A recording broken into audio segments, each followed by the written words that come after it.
Welcome back to Sissy That Talk. This is episode 8, the finale of RuPaul's Drag Race All-Stars Season 5. We have been recapping and ranking the Queen's performances all season long, and this is it. This is the final one. So we're going to talk about the Queen's performances and talk a little bit about the season in general. But before we do that, welcome back my extra special judges for the final time, Malyssa Gabrielson. Hello. Welcome back to Civilization. And Elliott Fischer. Hello, hello. And also Melyssa's dog, Rosalind, who is literally on top of her right now. Yes. I left her for a week. This is what I get. Okay, so let's talk about this week's challenge, which was no surprise to anybody because it's the same finale challenge they've had for the last several seasons. But just in case anybody missed it, here's RuPaul. Jujubee, Ms. Tracker, Shea Coulee. For this final maxi challenge, you'll collaborate on my latest song, Clap Back. First, you'll write and record your own solo verse, and later you'll work with the super talented Todrick Hall to create what better be the best damn production number in Drag Race history. Tempo, girls, tempo. So in case it needs to be said, we will obviously be spoiling not only this episode, but also the results of the entire season. So do not proceed unless you want to actually know our thoughts on how things actually went and the winner and so on and so forth. But what did you guys think of this challenge and how did you approach judging it? I thought, like you said, the challenge was predictable. I think everyone saw this one coming for sure. I will say that of the songs that they have done for the All-Stars that I have watched, keeping in mind I have not seen All-Stars 4 finale, or I have not seen All-Stars 4 yet, this song just didn't get me as much as the other ones have. So like the song itself was just kind of meh. I also think that the Queen's individual verses were way too short for them to show like enough personality for me. So that was my thought on the challenge itself.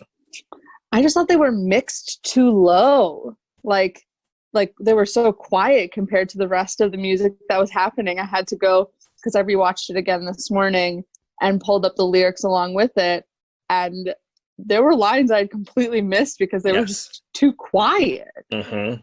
Yeah, I didn't understand a word any of them were saying during the actual challenge. I had to do the same thing. I had to go look up what they actually said.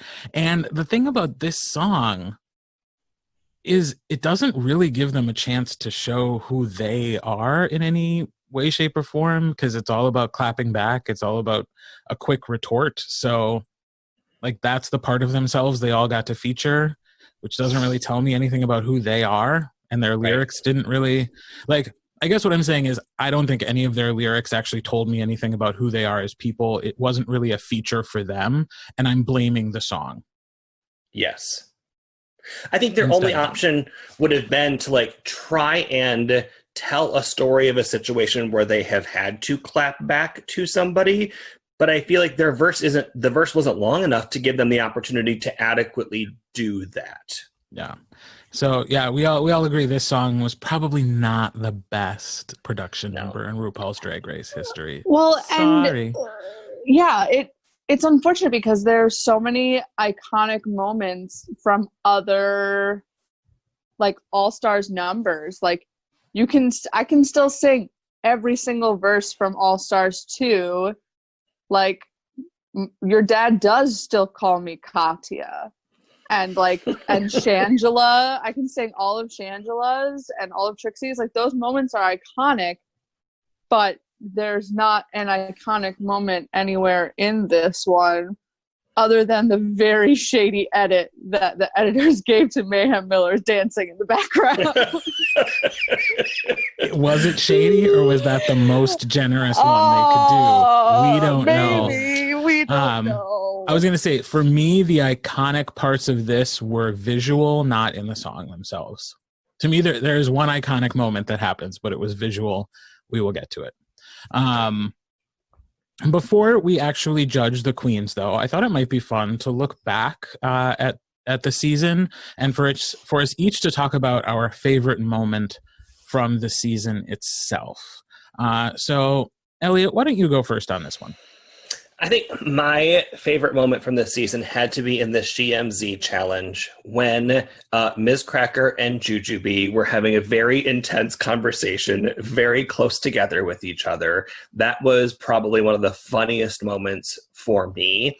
And I think in part what made it so funny was seeing Jujubee almost break character, which just like, she was so close and she held it together, which props to her. But like seeing someone on the verge of breaking character, but holding it to me always just like, that is a professional and it is also hilarious at the same time. Let's take a listen. Okay. If I'm going down, you're going down. I have gone down. I know you're going down too. If we play our cards right. What? I'm wearing the butterfly ring you gave me. Oh, please. Let your butterfly flap a little more for me, love. All you have to do is tell these reporters there is absolutely going on with us. Wait, what, Mom? I love you, but I can't. So that was from SheMZ. Please go back and watch the visual if you're just like, what is going on right now? Like, it is the visual that makes everything for sure. So good. Melissa, how about you?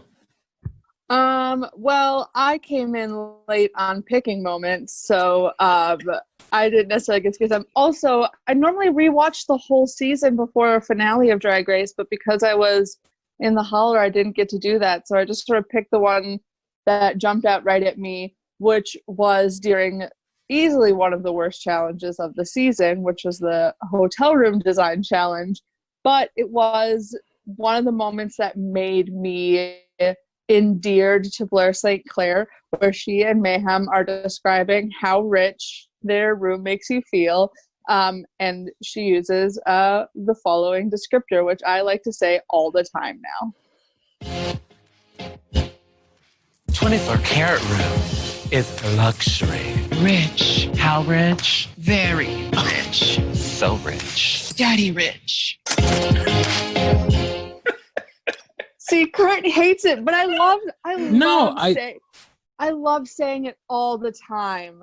Like, I described a chocolate cake from Costco on Thursday night. Be like, ooh, is that cake rich? Yeah, it's daddy rich. Even though no one I was with, within a 10-mile radius would have known what I was talking about. But I just love referencing it. And it was a moment that, yes, Kirt believes is contrite and anyone would have come up with. But it was a moment that made Blaine St. Clair stick out for me just because the delivery of it was so spot on. And normally, as we've discussed and is still true, not really great at being funny on purpose. And yet in that moment, I laughed so hard. Yeah, it was a great moment because I also feel like what makes it funny too is that Blair St. Clair strikes me as the type that would be all over a sugar daddy just to like provide for her. So like that, like I'm like, I believe that you would think that immediately. Yeah. Yeah. That's the kind of rich she is daddy rich. Yes. I don't know, it didn't strike me the same way it struck you guys. And that's fine. I was maybe just too in a cloud of, this is the dumbest thing to choose ever. Also, maybe if there had been more of a lead up. You know, like if there had been 3 types of rich and then we got to daddy rich, but it was just so rich, very rich, daddy rich. Oh, okay. Yeah. To me, like it was just blah, blah. Oh, it's kind of funny. So it is the best part of that challenge for them. Sure. I'm Absolutely. pretty sure that's one of the reasons they won the challenge was that line. Yes. That could be. That one-liner. That could be. My favorite moment was I got to pick first because I was the one demanding that you guys provide these for me, and I jumped right in and was like, this gets to be mine. So I'm sure this was high up on your list as well, but it is Jujubee as Eartha Kitt talking about keeping Jeffrey Boyer Chapman warm. Contestant number 2. I'm originally from Canada, so if we went up there for a winter visit, how would you keep me warm at night? I would sensually walk to the thermostat and turn up the thermostat to a sensible 74.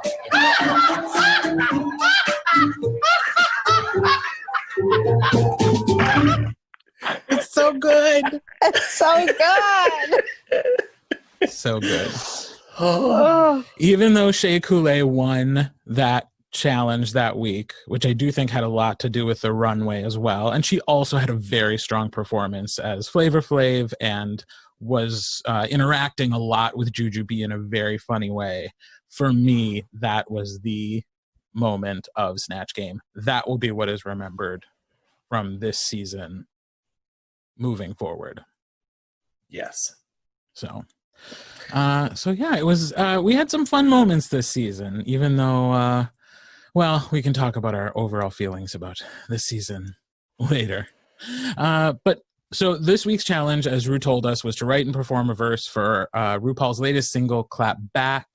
And in performance order, we'll start with Jujubee.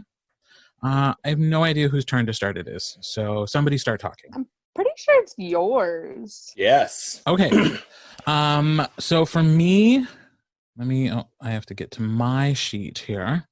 For Jujubee, so starting with when she walks in, loved the attitude. She has a great, like, this is just me walking and I have attitude. She's got a great presence, which is something that's always going to serve her well in any of these performance challenges. She just has so much personality in just the look of her.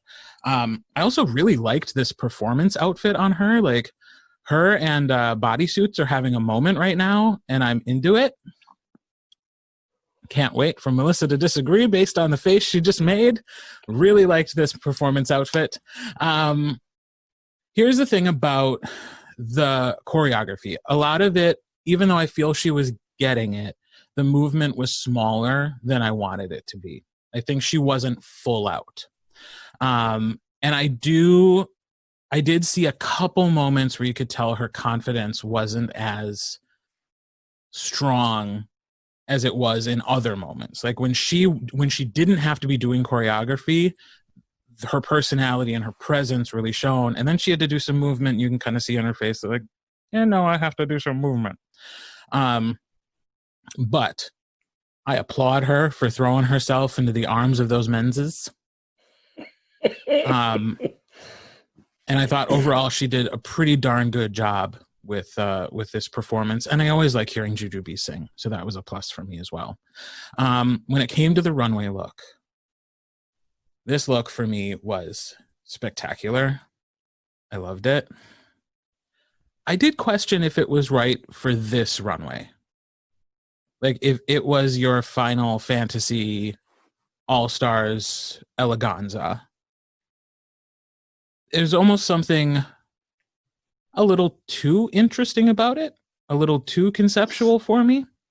Whereas I feel like the finale look is kind of a time to just look your most gorgeous.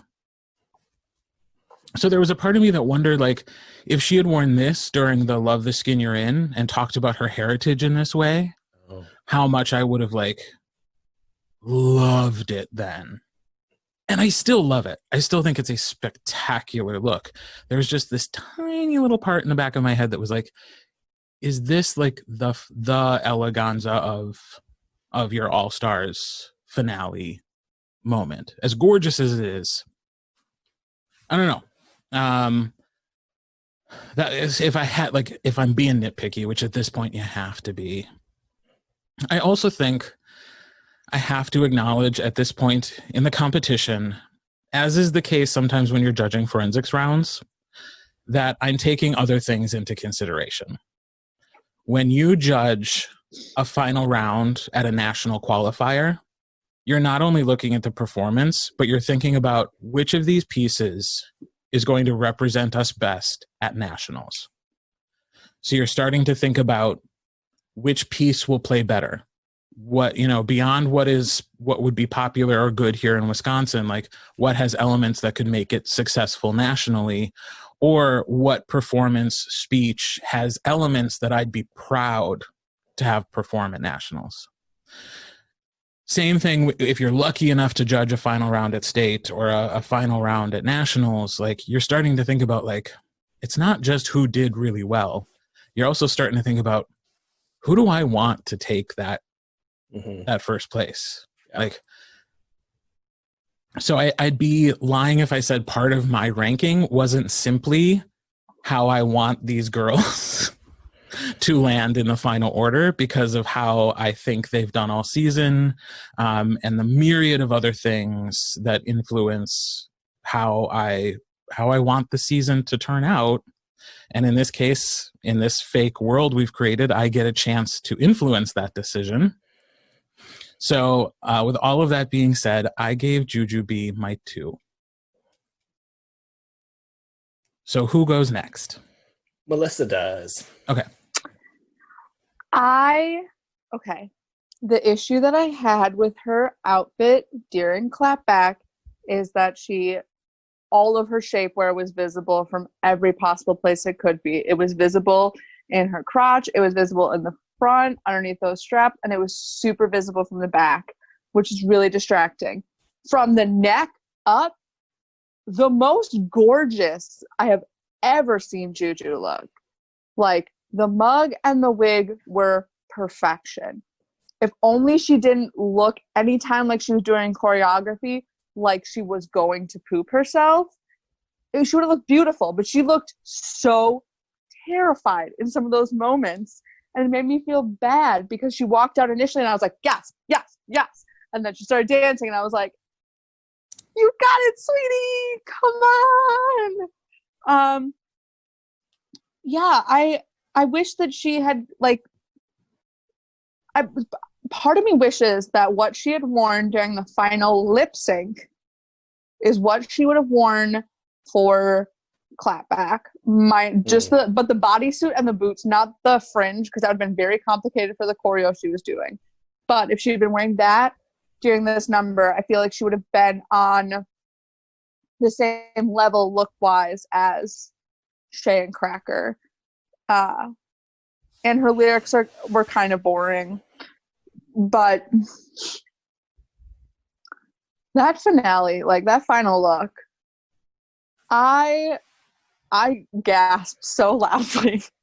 It was beautiful. And I think for me, the thing that really set it over was her talking about what it meant, like seeing that representation in her house growing up and realizing that there was no gender set upon it, that it could be androgynous and mean whatever she wanted it to be, and that now she gets to stand in front of the public eye and be this representation to all sorts of people.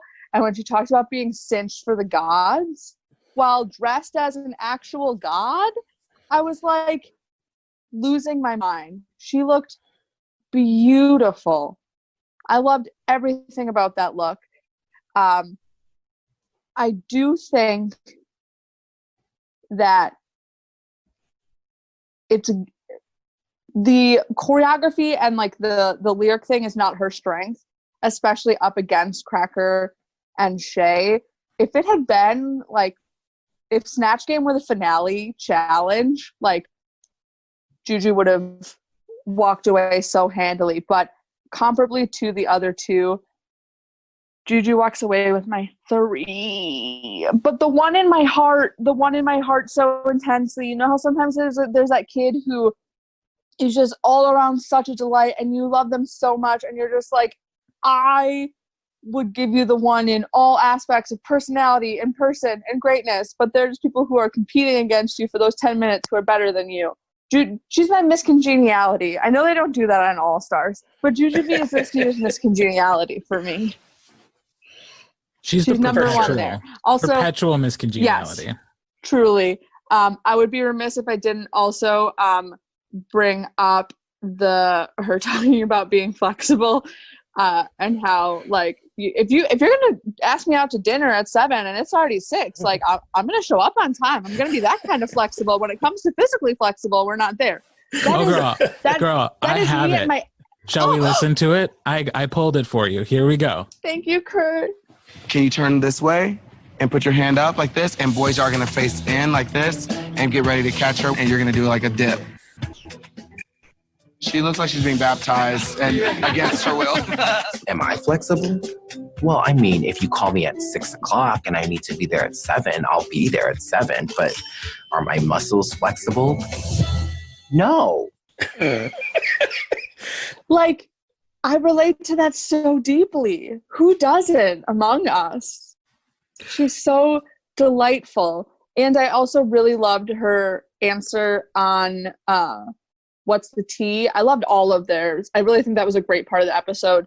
But her answer to what she believed the future of drag was, and that it was just the idea of visibility and how drag used to be this thing that was really taboo and like overly sexualized, and now it's this huge that it's in families and people are watching the show together, and that answer just made my heart just so warm. It made me very happy. So I love you, Juju. Sorry. Yeah, I agree with so much of everything that you all have said. For me, the outfit was meh, my critiques were largely the same that Malyssa had already mentioned, was seeing all the shapewear underneath it. The one thing that I feel really bad about in terms of the choreography with Jujubee is that when she was by herself, in a sense, dancing with just her backup dancers, what she was doing a lot of the time had no coordination to really what they were doing most of the time. So I don't know why she couldn't have just owned it and just done what she thought she needed to do, because you would not have known if she had messed up that part of the choreography, because it's not like there were other people in sync with her doing those same movements. So when the spotlight was on her for her burst, I wish she could have just gone all out and just done her thing, made it as funny and as campy as she wanted it to be. And I don't think anyone would have had a critique for her of, you weren't entertaining, because she was, even if she wasn't doing the choreography that Todrick necessarily wanted her to do. In terms of the runway look, I think overall for all three of them, the fact that they brought so much of their own personalness to their runway looks was incredible. And I thought Juju's was such a modern take on that very historic religious representation. And I absolutely loved it. To go to Kirt's idea that it's not eleganza, I agree in the sense that it's a big, huge kind of gown like the other two had on. Like the other two definitely did that, but to me it was just still an incredible look, and it broke my heart to give Juju the 3, because like she is for sure the winner in my heart, but like, oh girl, like I can't justify it this week, unfortunately. What about that sash? That's like, she's standing there and she had it trained out behind her. How does that not But how many times have we critiqued somebody for just adding a piece of fabric to a look? But that's not just like that sash is part of the look of the god, and then the fact that she extends it out into like making it eleganza that way, and like the crown and the nails. I thought those things all elevated it to that level of eleganza. The crown is one of the things for me that detracts from the eleganza, because there's no hair, there's no wig. And I guess for me, it's just the idea of like what that finale eleganza look is supposed to be, is like their highest form of drag, and it's more, to me, that was more of a departure for her than it was her style of drag. A departure I loved, and and again, spectacular, loved it. If I'm being honest, that look is what gave her the 2 instead of my 3. Because I thought it was so strong. Here's a scenario for you. If Juju had walked out in Angina's skin you're in look, would that have been more in keeping with the eleganza idea, Kirt? No, because it's still conceptual more than it is. I don't know. Maybe, for me, I'm just thinking like, show me a beautiful dress. Okay. Show me, or like take a moment to elevate what you usually do. I think of like Trixie Mattel's finale look from All Stars 3, which is like something we'd never seen her in. that black lacy thing, but yet it still made sense as like an elevated version of what she usually does. Oh, the poodle hair with the poodle hair. It's like it all made sense, and it was like this elegant. It was just elevated, like which Shangela's look that year too. It was like Shangela but elevated. This to me was Jujubee doing something different than we usually see her do in a spectacular way. But it wasn't the drag I'd seen from her this season elevated. Fair. If that makes sense. I agree. Yes, it does. And again, it's such a nitpicky little thing to think about. And I love the look so much that, again, well, we can talk about it because up next to talk about is Ms. Cracker. So I'll jump into talking about Ms. Cracker. I had a lot of the same critiques for the performance part of Clapback for Ms. Cracker that I did for Jujubee, which is that I'm surprised they didn't in the show call her out for how nervous she looked, because I could see it all over her face that she was thinking the entire time. All I saw was her thinking on her face. And it has to be said that her choreography was the simplest of the three. So, you know, Elliott, you often bring up the difficulty factor when we're judging pieces. Her difficulty level was the lowest. Yeah. And I thought she did, she also did very well if you discount the fact that you can kind of see that she's thinking really hard throughout the whole time. Like, she stayed with it. She stayed with the performance. She didn't let it get away from her. But you could see her thinking. And I've had this critique with her before, which is just that sometimes I just think the Ms. Cracker aesthetic doesn't translate well to these like pop music performances. And so I struggle with that. I'm glad she took that skirt off at a certain point and we got to see her legs actually moving as part of a dance challenge. I think that was important because I think it was covering up a lot of her movement until she got rid of it. Did I need it there in the first place? Not really. Although it did help when she knelt and the dancer got to do the leg parts and she just got to move her arms. But I mean, literally during the performance, she got to take a seat. Nobody else got to do that. You know, like, okay, now you just kneel and you just do these arm things and the dancer will take care of the rest, you know, like, it was very much her. The choreography was catered to her. And I think that she looked good doing it, but it was simple. And again, I thought her runway was wonderful. I really liked it. And I loved the personal significance. For me, the thing I'm going to nitpick about hers is that she couldn't move her head. And sort of the same with Juju, even though there was hair flowing down the back, like, it's not like she really had to style a wig for that when it came to like the quote unquote eleganza. I guess I've explained what I think I'm looking for in that. And so it wasn't, to me, while it was great, it wasn't as strong as Jujubee's final runway look. So in my mind and heart, they kind of went into the runway tied. And Jujubee's runway gave her the 2, which means for me, Ms. Cracker got my 3. Sweet. I think that Cracker is the person who, based off of what was actually written, definitely was the strongest in the clapback. Her lyrics were hilarious right from the making haters eat this, like it's time for dinner.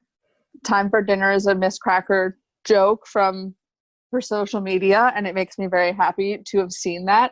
I was actually really excited that she wasn't just wearing a bodysuit at the beginning because she looked like Cracker, and I did like that her section, as with the other two, the outfits the dancers were wearing and the kind of choreo she was doing was very Cracker. The fact that, like, was it the easiest? Yes.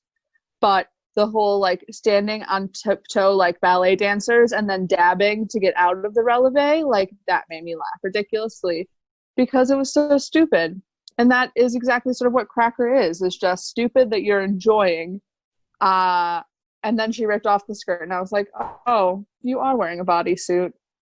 Okay.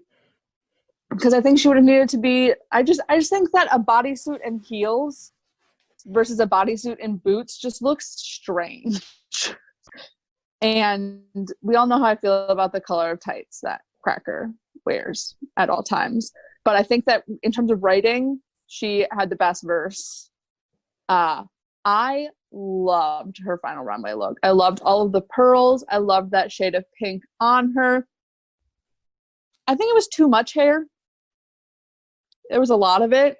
And the fact that it was just behind her and didn't really add anything was sort of pointless for me. But I just love Cracker, and I really think that of the three who are in the finale, she showed the most change from the person she was in her original season to who she was on this All-Stars season. Just the level of competition that she brought and the level of confidence and just being so intensely herself. You know exactly what it means to be like what Ms. Cracker brings. You know exactly what that looks like, sounds like, and it just made me really happy. And I was just if you have not gone and looked at the actual lyrics that they wrote, go look at them and you will see that hers are easily the strongest. And Cracker got my 2. I don't know why I'm yawning. I haven't had coffee. But Cracker's my 2. I would 100% wear the outfit she wore for her final runway.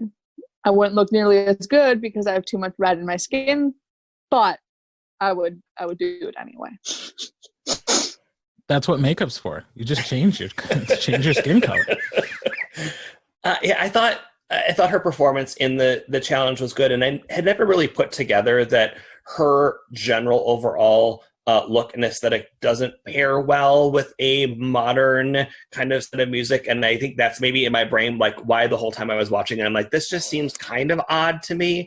I think so. Not that I want Cracker to change who she is and what her aesthetic is, but I think there were a couple of times this season where we saw her kind of take it in a different direction, and we appreciated it, and she did it well. I guess I would have liked to have seen that just a little bit in this final performance or at the very least come out, if you're going to do a rip away outfit, like have the classic kind of Cracker look, but then tear it off into something much more modern, hip-hoppy. Because if you're going to do a reveal, then just like, why not go all out and make it a very different kind of look for yourself?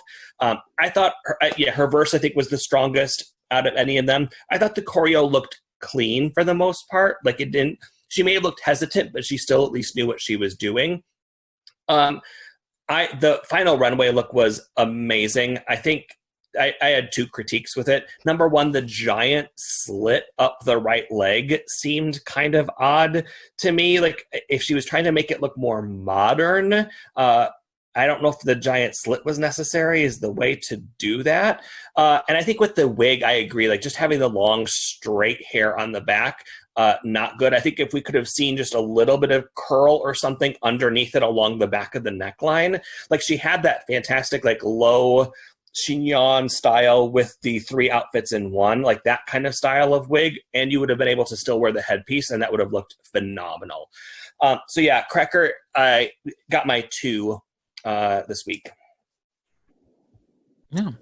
Well, and then last but not least, we have Shea Coulee, who is the third to perform her verse in Clapback. First things first, actually, before I talk about Shea, there was one thing I wanted to say about Cracker, which is that if you're not following her on social media, you should be.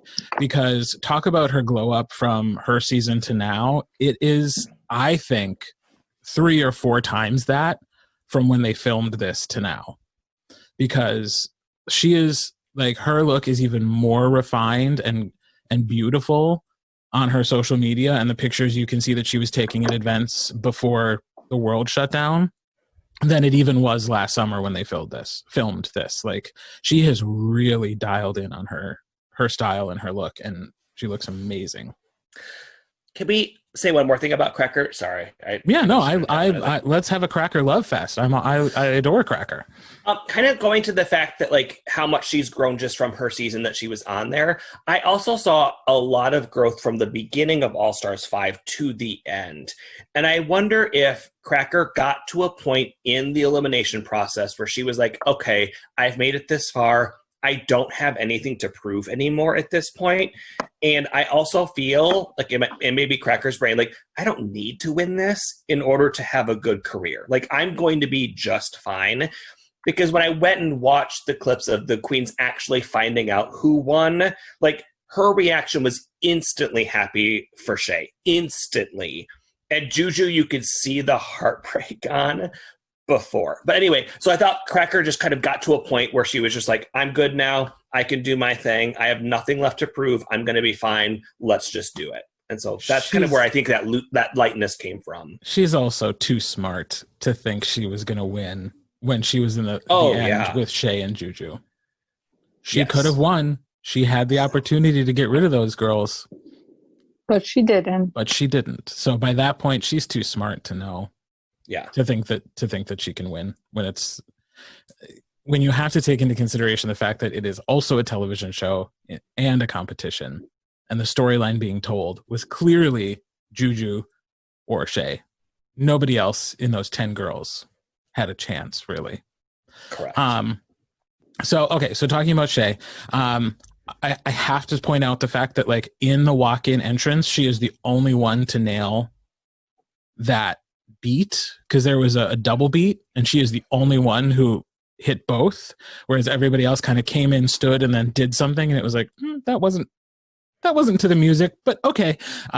So there's such a musicality to the way that Shea moves, and she just understands how to move her body to music. So, like, this was a huge advantage for her, and we talked about it throughout the whole episode, how her having that expectation could have actually been a burden, and the fact that Todrick did give her the most intricate movements for her choreography, which you can think about that as like, I'm being set up to fail, but really I think she was being set up to win, because you give her stuff that is that intricate, knowing she can pull it off, she's just going to come off looking so professional and purely entertaining. She is just a consummate performer. And girl, if you do a cartwheel from the neck of one human being to the neck of another human being, you win. What was I going to do? Be like, oh, no, I'm sorry, Shea. Like, that could have been cleaner. What am I going to do? She did a cartwheel from a human being onto another human being. Who does that? And she is not a small human. Like, she's Shea so Coulee tall. is a tall drag queen. And she is built. Like, she is very strong. She has a solid core. Like, that was incredible. I mean, that is stuff you only see on So You Think You Can Dance, and even then, not all the time. Like, that's not happening on Dancing with the Stars. No. It's like, that is like the highest level of dance capability. It was, I literally was like, well, there it is. There you are. There you have it. I also think she looked amazing during that performance. I don't usually like a lime green wig. And I don't usually like loose hair during a dance performance either. So I really appreciated that, like, she styled it in such a way that, like, it was plastered to her head where it needed to be, in such a way to keep it all back and off her face, even though she was doing a lot of movement. And I think that in that way, then the hair actually helped her, because it was flowing and it was moving with her. I really liked her look. Is it out of the box for her at all? No. Like, we've seen Shea in stuff like this before. It's just classic Shea in a performance. But I think, like, I look at that and I can see her Vegas show happening right in front of me, you know? And I think that that's important to show off as well. And, you know, the runway was beautiful. The sheer size of it was impressive. And again, to nitpick, I did think something funky was happening with the shoulder straps and the neckline. I sort of think maybe that dress was designed not to have those shoulder straps there, and the weight of it just required them. So maybe they were a late addition. They looked like maybe they were even just pinned on. But, you know, to me, and again, who knows what is influencing my thinking on this. Maybe it's just that I want Shea to win so bad. I think she deserves it. To me, this was like finale all stars. Your best drag, elevated eleganza. I thought she looked beautiful. I thought it was, you know, her drag elevated. So I really loved the runway. There wasn't much for me to be like disappointed in, other than sort of the song in general, and still not thinking, you know, her lyrics didn't really tell me much about who she was either. But at the end of the day, she did a cartwheel from one human being to another human being. So she got my one. So she got to sit not just once, but twice in her choreography, but on the shoulders of two different human beings. If you, well, I was gonna say, I don't think either one of us has been in a what would you call that position? Piggyback? Top? Like, what do you call it? When like a kid does it, there's a cute name for it. Yeah, like it's you're not riding, really like riding on your sitting. Shoulders. Yeah. Like your core has to be engaged to stay upright. True. She was working. She was working for the weekend. Mm-hmm. So she got my one. I want to point out a moment that made me laugh when Todrick is asking her about what her dance stuff is into, and she talks about how she's really enjoys like whacking and that sort of thing, and then Todrick just deadpans, yeah, I'm like really into whacking. And everyone, right now, like, I'm really into whacking. Right now. Like, oh, what a delightful like proof of how like dedicated you are to the Drag Race fandom, because that chef's kiss. Yeah, everything about her was perfect and beautiful. She looked great and amazing, and I just want to be her. And I loved the fact that look was inspired by something that she'd seen her mother wear. What I think happened was, I think the strap on the left side broke, like while putting it on, and then she had to do something to pin it in place to be able to wear it on the runway.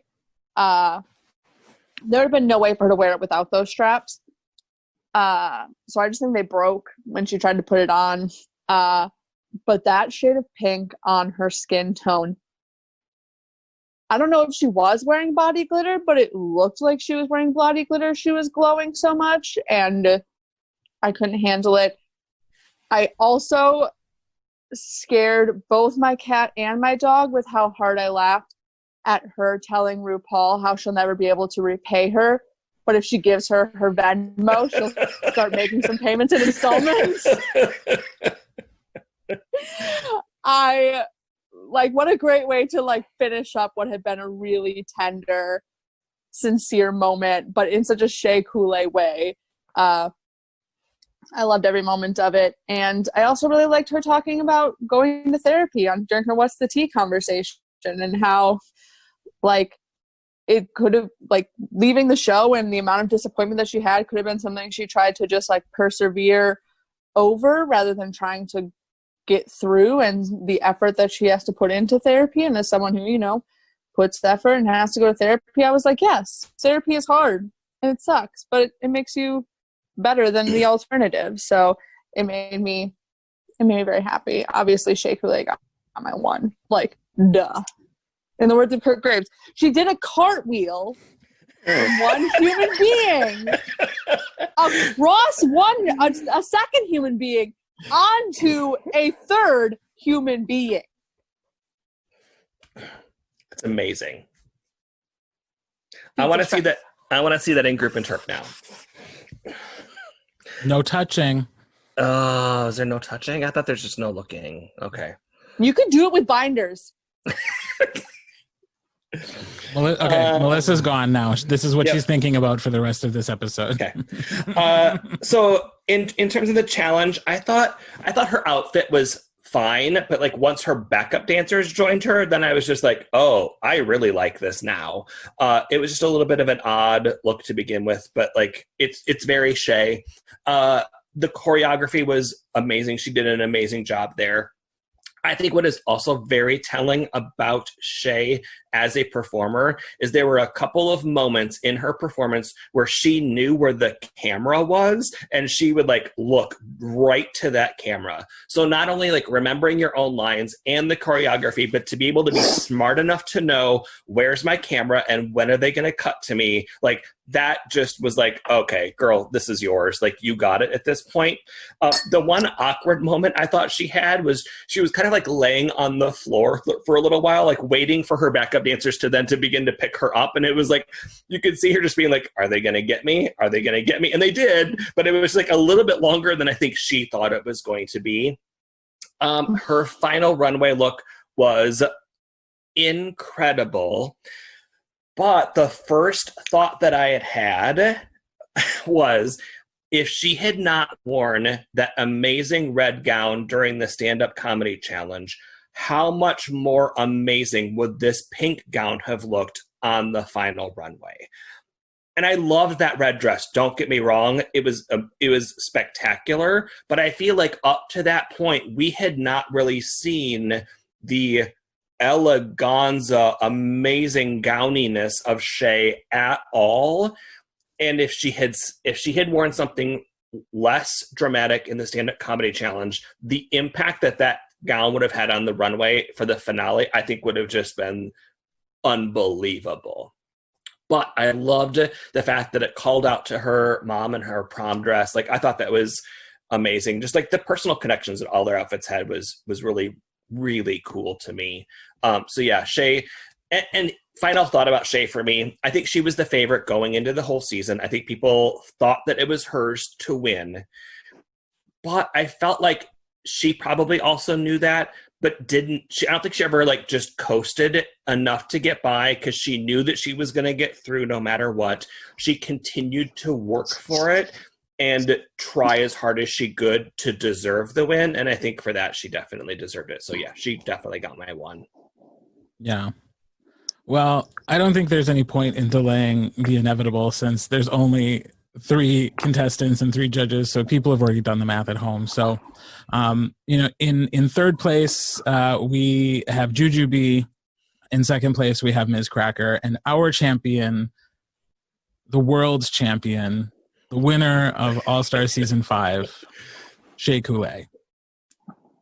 Well-deserved, as you said, yes. Elliott. Very well-deserved, and not unexpected. She is drag excellence on every front. And not only that, she is a joy in the workroom. People really like working with her. Like, who wouldn't want to elevate this person? The only thing about this that is sad is that they wasted the 2-person win last year, when this year would have been the year to have a Juju Shea double win. Oh. Yep. Yeah. Very true. You know, I'm still salty about that double win last year, because there's a part of me that sort of wishes maybe Shea and Juju hadn't been in the same season, because like throw Juju B to last season and I think she wins. Oh, throw either of them to last sure. season, and I think they win, and then the other one could have won this season, and I would have loved that Hall of Fame. You know, no tea, no shade. Sorry, Monet. Sorry, Trinity. I just think if you put them up against both Juju and Shea, they both come out lacking. Yeah. So, but that's the past. We didn't do a podcast about that. So let's just chat a little bit about some other things in the episode that we really liked or had some questions about. I have many. How was that final lip sync for you guys? Oh, I love okay. Oh, I thought it. It was, for me, it was okay, and I don't know if it was the song selection or having to split focus between 3 people to be able to kind of follow it, but I was just like, okay. That was my thought on it. I do wish sometimes they would just pan out and let us watch the whole damn thing. You know, Yes. like I didn't, because nothing they did the close up on was that earth shattering. I was like, just let us watch all three. I'd like to be able to compare all three. Yeah. But Malyssa, I'm really interested in your perspective, especially now. Great song to choose for a lip sync is Make Me Feel by Janelle Monáe. I thought that was an amazing choice. The second I heard those first notes kick in, I was like, oh, this is Shay's. Like, she could have done anything, but the fact that she was wearing an outfit that she could barely move in the first place, but went with that like amazing sort of like sex robot vibe, I loved. I also, like, Juju held out with that outfit until the end. Like, she looked so good in that. Why would she wait so long? And then that's the outfit she wanted to be wearing when she got the scepter. Yeah. But then next to the two of them, you just had Cracker in that just awful leotard with the really sad glitter boobs. I literally wrote down, it just says, oh no, glitter boobies. I didn't know what it was supposed to be. It was so sad because if they'd like actually exploded, cool. But she pulled those corks out and then just like dribbled out. Yeah, basically. Like, yep, Like, I was like, how, like, there had to have been so much left in there still. And she was like trying to shake it out and dance and it wasn't working. And then also the tights. God, I just thought Shay was so good in it. And she was hitting all of those like background vocals that make that song really interesting. And she just looked beautiful. And then the way that Juju was interpreting it, where she was just really leaning into like the whole overwhelming love aspect of it. I would have loved, like, I love Cracker. I would like to see an edit of just Juju singing that, and then also the edit of just Shay throughout that. Because it was, I love that song so much, and I thought it was a great song for a lip sync. It made me very happy. I am halfway between the two of you. I loved the song. I thought Shay's performance was great. And I was also a little bit like, is this it? Is this the finale? Like, there was something about it that felt less exciting than I wanted it to. And I think it was just all the cutting between them.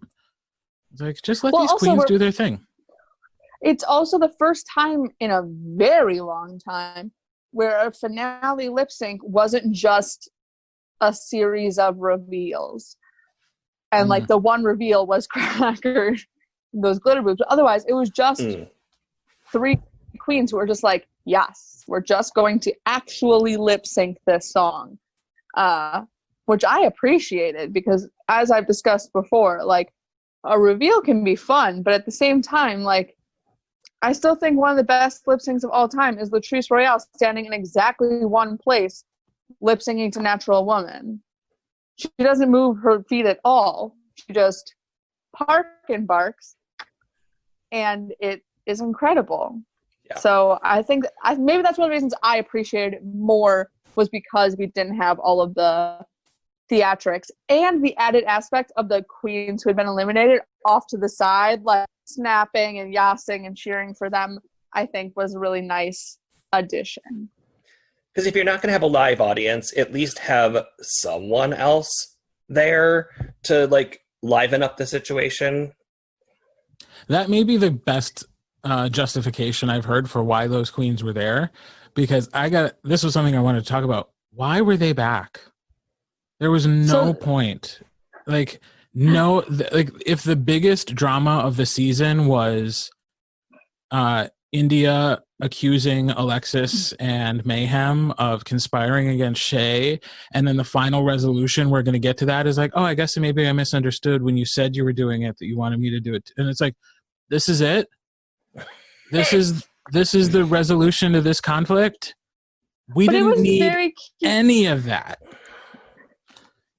If Derek Barry, and I you know how I feel about Derek Barry, if Derek Barry hadn't been like, I'm loving this, there would have been no point to that whole thing. Because that whole thing was entertaining purely for Derek Barry saying how much he enjoyed watching drama and not being a part of it. I really liked all the queens wearing their own merchandise. They're like promo merchandise. That made me, I thought that was really cute. I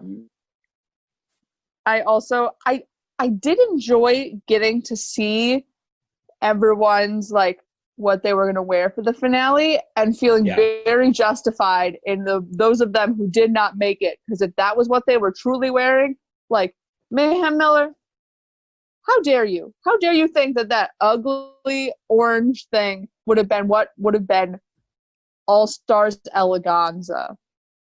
Derek Barry in those freaking gloves? Just put nails on. Or at least make it the right color. Like, no. I thought Blair's look was great, and I thought Mariah and Alexis. Those three were actual eleganza looks. Everyone else's, I was like, why? And you might have to edit this if this is not appropriate. But as someone with real breasts that are large, watching India walk down, bouncing them that much, knowing how unrealistic it actually is to do that, I was like, how dare you? That was, I did not understand that. That would be so painful. Like, it was funny, but like, if I were to attempt to do that in real life, walking at the two of you, you would like, someone would be throwing a trench coat to cover me up, or like, I would be in so much pain. Yeah. It wasn't worth the gag. No. And it just wasn't a good look for me, even. Any other overall impressions? Overall impressions of the season in general? Go ahead. I don't think it was the best All-Stars. I'll say that. It's still very hard to follow up All-Star Season 2. It's hard. But I love that. I feel like this is the first season where they put a lot of effort into making sure that the talking heads that the queens were giving were balanced. Like, a lot of times we talk about there being a narrator of the season, and I feel like there wasn't really one for this season of All-Stars because we got to have a really balanced viewpoint from everyone. And there are queens that walked away where I was like, Alexis Mateo in challenges, whatever, some of the time. But her talking heads were great. And I feel like that's something that's going to really endear her to the fandom, is that like we got to see more of her personality, because since her season, the talking heads have become a much more important aspect of the show. And that was a part of it that I really, really enjoyed. I think for me, it was kind of a lackluster season. I think my biggest thought, like moving forward, is I want some time before All-Stars 6 comes out. And I think as the regular season queens continue to get better and better and better, I feel like All-Stars is all kind of about, to some degree, seeing the glow up of queens. And when you have queens that are already at such a high level, like the point of All-Stars is then kind of they just compete against each other. So I am okay if they wait a year, like wait 2 years even, get a couple more seasons under the belt before we then want an All-Stars to happen. So I say hold out on All-Stars 6 for a while longer, wait for a couple more crops of regular seasons to come through, and then do one. And I say they can continue on their schedule, but they need to go back to the formula they had for All-Stars 2 and 3. Stop trying to switch things up. If you just go back to classic challenges that we love, I'd be happy. I think they're trying to change things up to keep it interesting, and I think the opposite is happening, which is that the challenges themselves are not as exciting or fun to watch, and therefore I don't enjoy it. Or maybe this is the time to do an all-winner season. There's got to be enough winners now to bring 10 back, even if there's a bunch of them who are like, nah. Bob has been campaigning for that on his like YouTube now's the show. time. Give us an all-winners. Superstars, yeah. So I mean, there's a lot of Drag Race Drag Race fatigue has definitely happened in the past. For some reason, probably because we've all just been sitting in our homes for how many months now. Like, I'm actually not as fatigued with Drag Race as I think I otherwise would have been, even though Canada is also happening right now. Like, I'm just enjoying these couple hours of an escape each week. Even when the episodes themselves aren't fantastic, I'm still just enjoying getting to go to that world, to that workroom, to see these people who I either fall in love with or already love getting to interact. So I'm okay if they wait a year or two. I'm okay with it if they bring it back, but I really hope they just go back to like what 2 and 3 was. I also think... Go ahead. Go ahead. I think if they're going to do an All-Stars, why not bring some of the RuPaul's Drag Race UK or Canada queens into it as well? Thailand! And introduce some of them to the American audience as well, and kind of start bridging this, like I don't want it to go full out global All-Stars, but like it might be a fun opportunity to kind of change up who we're seeing as well. Yeah, I think now that those franchises have existed for a year or two, they could easily be included as part of the All-Stars oeuvre. But speaking of All-Stars 6, let's take the conversation out with your prediction wish for who should be on All-Stars 6. I have 2. Okay, well, Malyssa, you can start then. So I decided to pick like an old school and a new school, because for a lot of people, like seasons 1 to 7 is old school Drag Race, and then 8 on is like new school. So for me, my old school pick is Jocelyn Fox. No, you can't have her. That's my queen. That's mine. You knew I was going to pick her. God. Yes. I want her back so badly. Me too. She would be delightful. And then in terms of new queens, I'm sure that I've talked about it on other episodes of Forensic Spaces, or if we've ever talked about Drag Race in person, but I have a huge soft spot for Kimchi, and she's doing great things. Like, she has a whole cosmetics line, but whenever she decides to step into a video of another queen who has more of an online presence, she's done videos with Trixie. She did a great video with Trixie and Willem of them just doing their makeup, and I just love Kimchi. I love the sort of clothes that she wears. I love her makeup, and I think that the amount of money that she has now and the amount of experience that she has now, she would come to All-Stars. She would not win. She would not be coming to All-Stars to win. She would just be coming to promote that cosmetics brand and be delightful. I have a Kimchi magnet on my refrigerator that says, "Do not come for me," because of the joke that she made on her season. So yeah, I want Jocelyn Fox and Kimchi, please.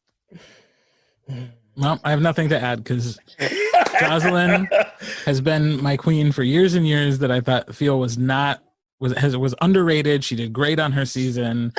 Womp womp. And her calling RuPaul Ruzy Q, like, just bring her back for a few episodes. I don't expect her to win. I just want to see her hang out in the workroom with RuPaul again and do a few challenges and be her adorable self and introduce her to the fans of Drag Race from now, who some of them have joined since season 6, even though I think season 6 should be on anybody's watch list if you are going back and watching. It's one of the best seasons.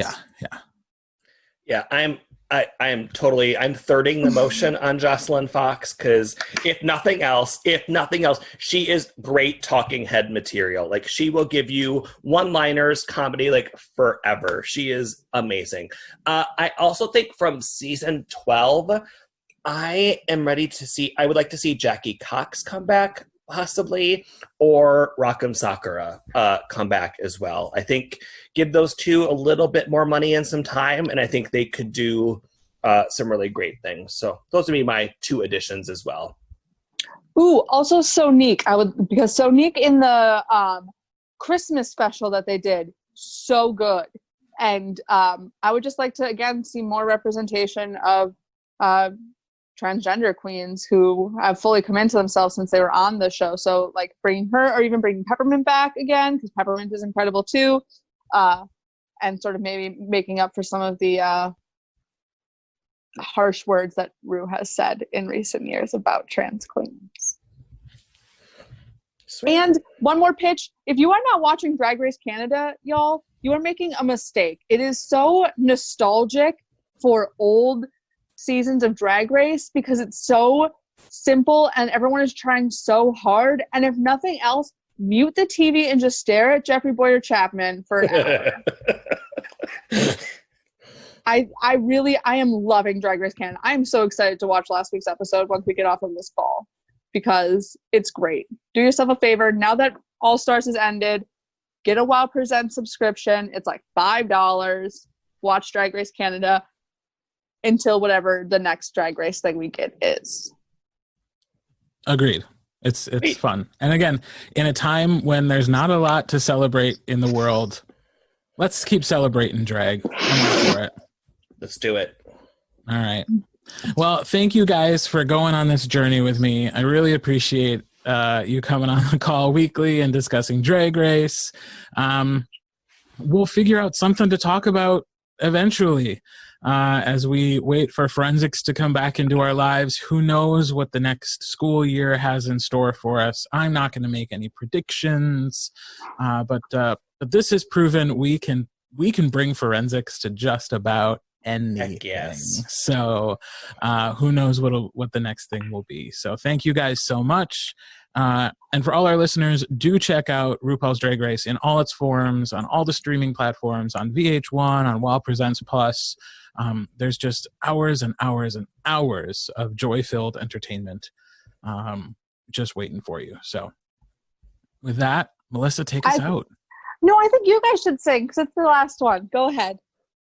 No. No. See how that works? Not sing it today. RuPaul's Drag Race, start your engines. RuPaul's Drag Race, the best woman win.